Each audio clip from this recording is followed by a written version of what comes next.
¿Qué tal? Muy buenas tardes. Vamos a conversar aquí en la Agenda Pública con Richard Gingras. Él es vicepresidente de la iniciativa de Noticias de Google y me da mucho gusto saludarlo. Hi Richard, how are you? Great to see you. Good to see you in Mexico. Thank you. It's good to be here. 10 years ago, we were living in the digital utopia. We thought that we were going to have a better discussion, better information, a stronger democracy.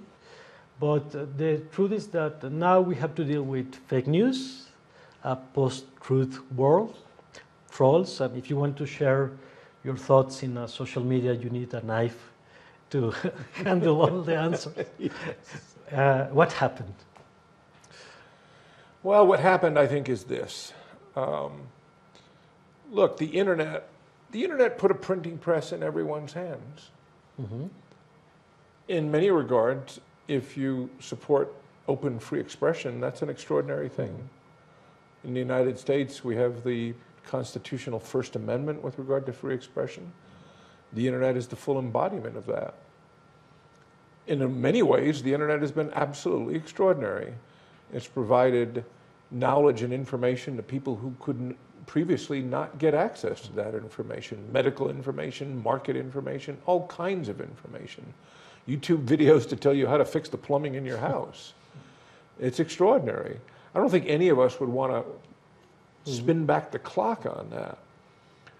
But as I always say, if you support free expression, you also have to recognize that there will be expression that each and every one of us will find uncomfortable. And obviously we have that too. So we do have these challenges. Challenges of how to deal with misinformation. Not that misinformation is new. Misinformation has been around ever since people could communicate. But obviously, with the internet, it's easier for that information to be propagated by bad actors, and they do. So there are challenges. You know, as I say, I think the ultimate challenge in front of us is how do open societies and open democracies survive and thrive in an environment of unfettered free expression? It sounds paradoxical, and in a sense it is. I am hopeful, but I think all of us need to take a look at these challenges and address them at every dimension. You know, how do we evolve the nature and form of journalism to earn and maintain the trust of citizens such that they can benefit from quality journalism to be good citizens? How can we at Google and other companies who are core to how the internet works continue to advance our own ability to try to present users with the highest quality, most authoritative information on any subject? So how can our institutions of government recognize these factors and address them without endangering free expression itself? So I think there are obviously significant challenges. I do think there are great odds for the potential for solutions. But there are new challenges that we haven't yet fully either understood, much less been able to address. Besides the quality of the information, don't you think that we are living in a very emotional environment? Yes, we are living in an emotional environment. In a sense, we always have. You know, as I said, you know, we all suffer from the inherent inclination to prefer information that affirms what we think and believe versus what challenges us, right? Affirmation versus information. All of us fall victim to it. If we track carefully which articles we choose to read and so on, we all fall victim to it. And clearly we live in a political world, not a new world in this regard, where politicians know very well how to play to people's fears. Again, nothing new here, but obviously they have new means of pursuing it. So, as I said, these are challenges that we need to address in so many ways. Are we guiding our children in school to have a better understanding of how they determine what is likely to be fact-based information that they should believe? What might the motivation be behind the information that's being presented to them? such that they learn how to think, not simply accept what others tell them to think. So these aren't just challenges of technology, challenges of media. I think they're challenges that hit right to the core of what and who societies are. What would you say it has been the most important change in the newsroom in the last decade? What I like to think that has happened over the last decade, and it's been slow, is recognizing that, first of all, the internet is a different marketplace of information, right? It's not just a different means of delivering information, it's a different marketplace of information. Because only in understanding that can you begin to understand how to change your news organization, change your news business. Understanding that we live in a different world and a different society, and maybe our approaches to journalism can and should be evolved to go along with it. I'll give you an example. I feel very strongly about the potential of data journalism. How can we use data, fact-based statistics, verifiable statistics, to help us understand what's real in our world and what might be not unreal, but that gets undue emphasis. I'll give you an example. In the United States, when we had the British attack on Parliament a year and a half ago, our cable news networks went wall to wall with their coverage for 2 or 3 days. On each of those days, there were mass murders of 4 or more people that didn't make it into the news. So how do we give our citizens, again, the contextual information they need to understand what's important and what's not, so that the next time they go to the polls, they have a more real sense of what the true challenges and problems are in their community, not those that are simply based on fear, and possibly unfounded fear, simply based on a statistical analysis of how often things occur. Okay. And now we talk about big data, artificial intelligence, machine learning. How will technology will change the newsroom and the job that journalists do and the role of the media? Well, one of my reasons for optimism about journalism going forward, presuming we recognize the changes that need to take place, is we have exponentially more technological ability to do those jobs. And this is just starting to happen, right? And there are some things that we're working on at Google to help make that happen. Can we provide, for instance, better tools to enable journalists to understand large data sets, to find the knowledge in the data, right? Can we or others develop tools that make it easier to transcribe audio when you've done an interview? Can we develop tools, and I know we can, to have a better understanding on a given story of what are the commonly cited facts?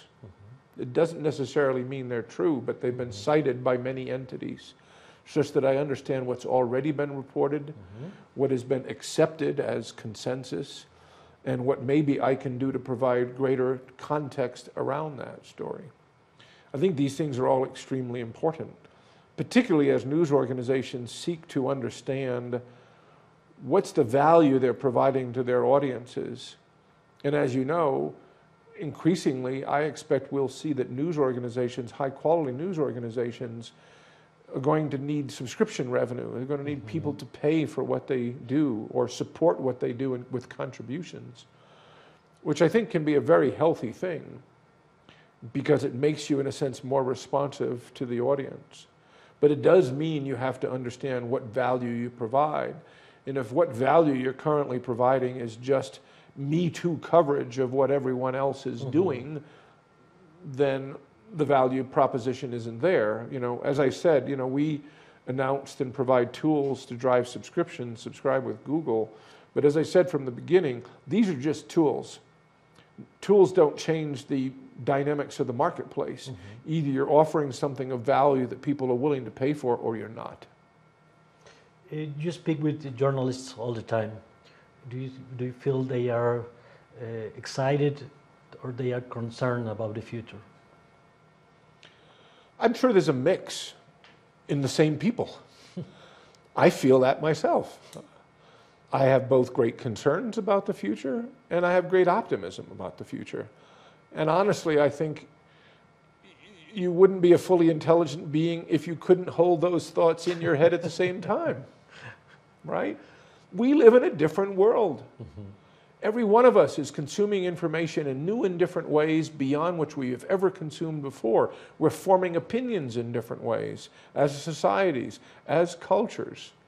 So obviously, there's reason both for the need to change, for the good reason to change.